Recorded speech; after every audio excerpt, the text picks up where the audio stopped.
Hello and welcome to This Day in Esoteric Political History from Radiotopia. My name is Jody Avergan. This day in January 1958, the Battle of Hayes Pond. This was an armed confrontation between members of a Ku Klux Klan organization and Lumbee Indians. It took place at a Klan rally near Maxton, North Carolina, the night of January 18th, 1958. Now, we of course think of racialized violence in the South in this era as in many ways being a confrontation between white citizens and black citizens, but this story reminds us that there are many cases where the story is playing out along a bunch of different nuanced dynamics, and in this case, we have a triracial population in this region, Native Americans, white people, black people, all living in Robeson County, North Carolina, and we have this really fascinating high-stakes incident that teaches us a lot about this era and this region. So here to discuss it all are, as always, Nicole Hammer of Vanderbilt and Kellie Carter-Jackson of Wellesley. Hello there. Hello, Jody. Hey there. So sometimes people refer to this as the Battle on Maxton Field or the Maxton Riot, and the Battle of Hayes Pond has, I don't know, it just feels a little more evocative. But actually, the Battle of Maxton Field is maybe where to start, because we should describe, when we say Klan rally, I mean, one of the parts of this story that's interesting to me is just sort of a sense of kind of like how an event like this comes together. So do you want to take us to that night and talk about the Klan rally itself and then how it gets interceded? Yeah, so this Klan rally had some real planning go into it. They rented out a field. It was out on the outskirts of town where there's a little more room where they could do things like erect a giant cross and burn it. And so it had been planned out in advance in order to both have the space for the rally, in order to have kind of the legal recognition for the rally, but then also to have the space to make it, you know, an act of political intimidation where people are there in their Klan's robes, they're burning crosses, they're sending a sign to the local communities that they are present and they are willing to use violence to uphold the racial order. And it's really led by this man by the name of James Catfish Cole. I don't know what kind of nickname Catfish is, but Cole was really spearheading this movement. And part of it was not to really intimidate black people. I think traditionally we think of the Klan intimidating black people, but also to intimidate Native Americans, specifically the Lumbee tribe that was living in the area. They wanted to create this sort of show of force where they would burn crosses and sort of get people spooked and really stake their claim in this territory of having a white supremacist, domination. And it has a horrible fallout. Right. And before we get to that, I mean, Catfish Cole, he's the Grand Wizard and he's starting this new chapter there. But, as you said, I mean, the kind of racial dynamic and the racial intimidation is playing out along a number of lines here. And you see photos from the area and there's the kind of whites only, coloreds only drinking signs, but then there's also, we don't serve Indians, right next to that, and sort of in restaurants in town and so forth. And so it's a reminder that this is playing out in kind of there's a sort of a triangle of dynamics here, or, probably even more nuance within that. And I don't know how far we want to go down this particular rabbit hole, but the Lumbees are a tribe that has been defined in large part because of its relationship with Black Americans in the area. In the South, there has long been, in part because there were very few American Indians left by the late 19th century, this kind of romance around Indigenous people. And so when they pass these racial purity laws in the 1920s, they make an exception called the Pocahontas exception, which is that you can claim to be pure white, except with some Native American blood. Because it shows that you have these like ancient roots back in the pre-European days. But the Lumbee tribe was a tribe that not only mixed with white people, but mixed with Black people as well. And it was that openness and that embrace of willing to have relationships and marriages and families with Black people in the area that made the Lumbee tribe not this kind of, honored relic of an ancient past, but instead part of the threat to the racial order. Yeah, racial mixing is a huge part of the impetus for this for this protest. They want to basically stop these relationships from happening in what they think is, going to dilute white blood. I mean, there's all kinds of sort of irrational thinking behind of this, but that's something that's sort of like very much a part of like a Ku Klux Klan ideology is purity. And so race mixing always put fear in the heart of the Klan that they would no longer be able to maintain their white supremacist identity if that was somehow diluted or polluted by Native American blood. Yeah. All right, let's go to that evening. And, as we said, they lease a cornfield. It's out sort of in a rural area. About 50 Klansmen gather on this night of January 18th. The goal, as we said, is they're going to have 2 cross burnings that night. And I'll just point out one other little detail, which becomes important. But, I guess there's one light bulb kind of in the middle of the field, sort of illuminating the whole space. It's a little... They got to be able to see before they light the fires. You know what? I got to say, and this is the reason my first question was kind of about like the physical space. I will say part of the story for me is just that it's kind of 2-bit. I know it's intimidation. I know it's racial. I know it's the Klan. I know, but it's we're going to rent this field outside of town. We're going to put on these silly robes. We're going to go out here. We only brought one light bulb. We're going to put it up. There's part of it that just feels so Bush League to me. And I don't know. And I mean, it's not to downplay at all the goal here, but sometimes, and maybe Kellie, maybe this is something that plays out through even the era that you describe, of racialized violence. But, sometimes I think we think of these kinds of acts as well, they're downtown and they're riots and they're intimidation and they're confrontational. And it's no, these dudes are doing it 15 miles in the middle of nowhere, and they're just looking at each other. They're not actually confronting the people they hate. They're just standing around a circle with one light bulb in the middle of a field wearing silly hats. Part of me feels that way. I mean, it's sort of like the Klan was a fraternity. It was a place that people could have these social gatherings, be it a barbecue or a burning of effigy. They were things where people could come together and drink a beer, rally, intimidate people. I mean, I'm not going to say out of boredom because there's a real intent behind it, but that is sort of how it plays out. And so when you get this group of people, it's only about 50 Klansmen, so it's not a lot of people, 4 people. Most of them are from South Carolina, so they're not even from the state of North Carolina, which I think is important about how you can rally up people in the local community. But also when they show up, the amount of Lumbee people that come to counter protest or to meet them in the field, it's hundreds of them.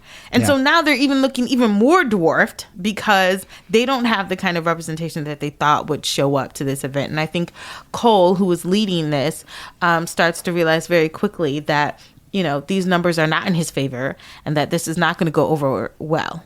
I love a good counter protest. And you could just imagine these 50 Klansmen sort of gathered around their light bulb, and around them are 400 Lumbees who also happen to be well armed. And this feels like a real shift in the balance of power, especially as you're thinking about a Klan rally. I keep thinking about, in Charlottesville before the White Power rally there had been a Klan rally that summer. And there had been maybe 50 members of the Klan. Also, Kellie, interestingly, many of them from out of state. And they were met by 2,000 counter protesters. And those counter protesters were largely unarmed. But in the case of the Lumbee, they came to make clear that they would not be intimidated. Yeah. And what I love about this show of force of the Lumbee is that this happens in the Black community too, is that there's sort of a running joke that the Klan are cowards. And that's why they hide behind cloaks. That's why they do things at night, because they're unwilling to sort of have the really hard confrontation that people are expecting to have. And so when they show up armed, oh, you said you wanted to have a rally. Well, we're ready. Let's rally. Very quickly, you start to see how that courage melts in the face of armed people. And I wonder, I think it's twofold. One, it's the fact that there's 400 of them, but it's also the fact that they're armed. I think even if they weren't armed, just 400 people showing up is still intimidation enough. But the guns add this extra layer of, and we are not afraid, that is so important.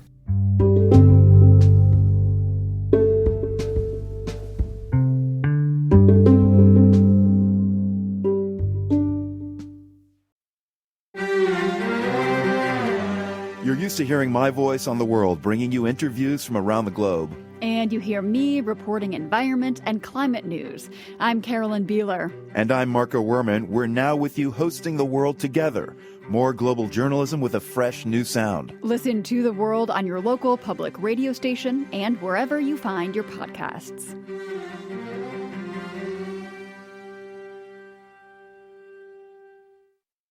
I think we've set the scene of this one light bulb and these 50 Klansmen now surrounded by 400 armed Lumbee, and somebody shoots out the light. Yeah.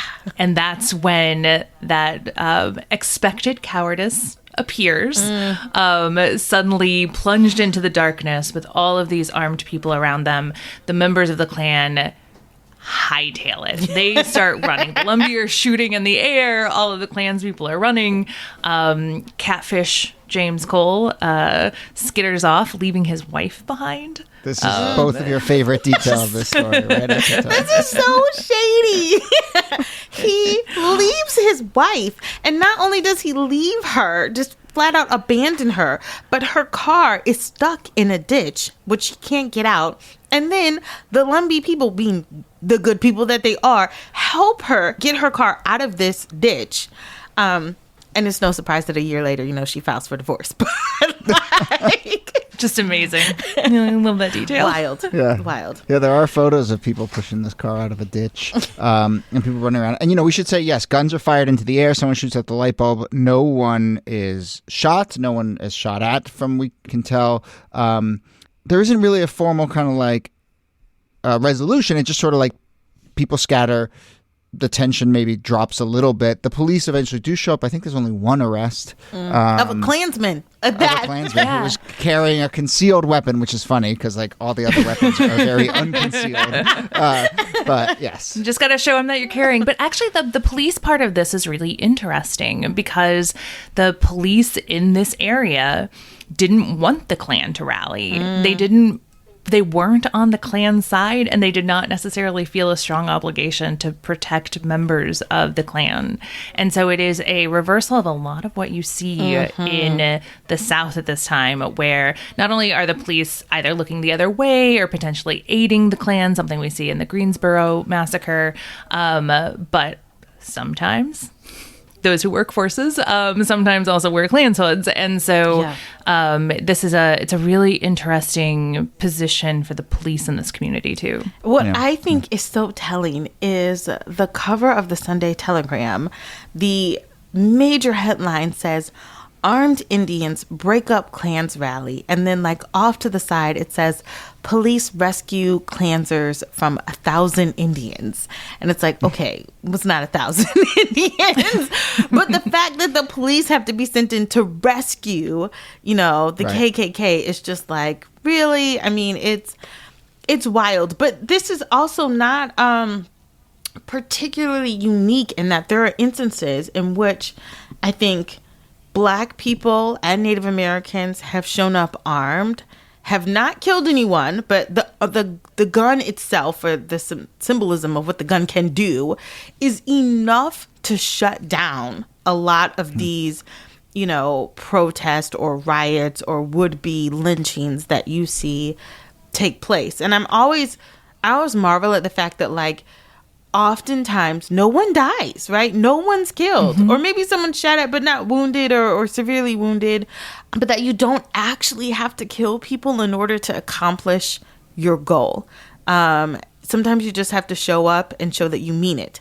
And then that's enough. That's enough. And it also just, again, goes back to sort of the cowardice that I spoke to earlier, that that no one is really willing to risk their own lives for their beliefs. Yeah. Which is also, interestingly, why there's a big push for gun control from people like Ronald Reagan in the late 1960s, because that's when the Black Panthers are calling for armed self-defense. And suddenly they're like, maybe not everyone should have guns. I know, right?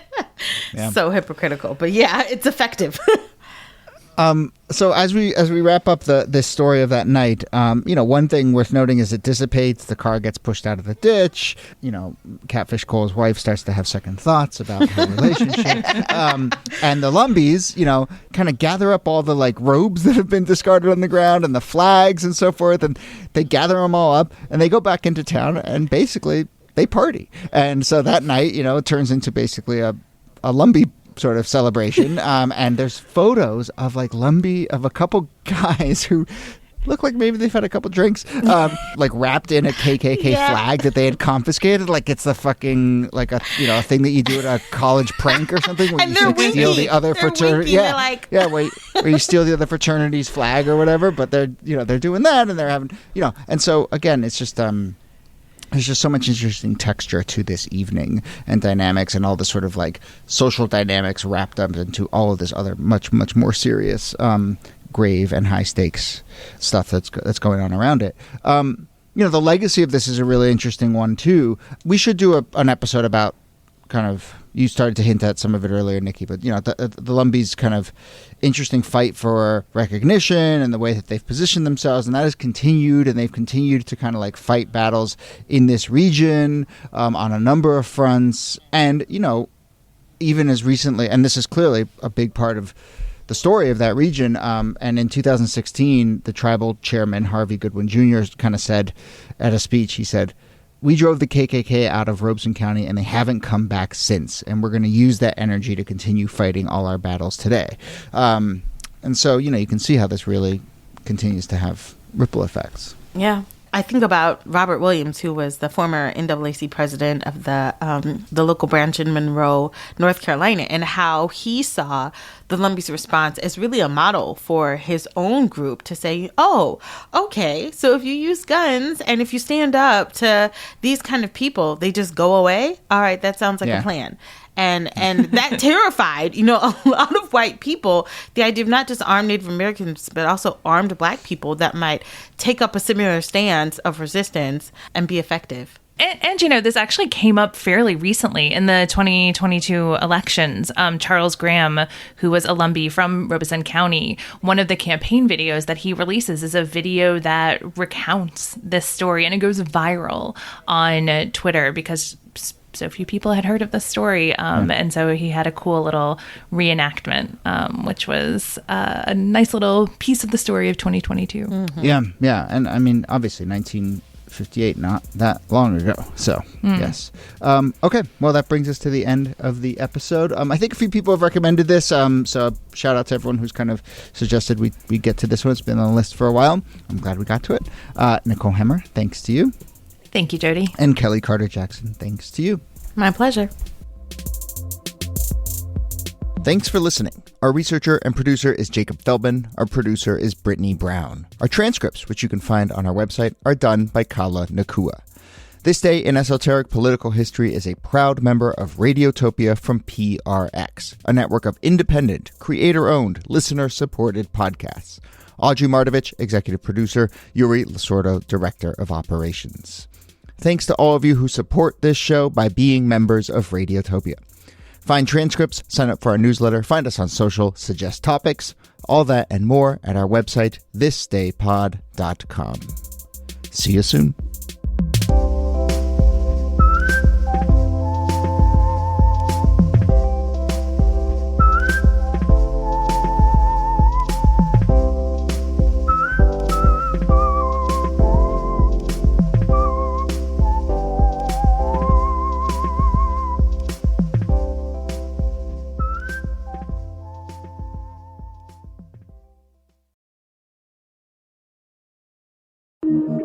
Radiotopia. From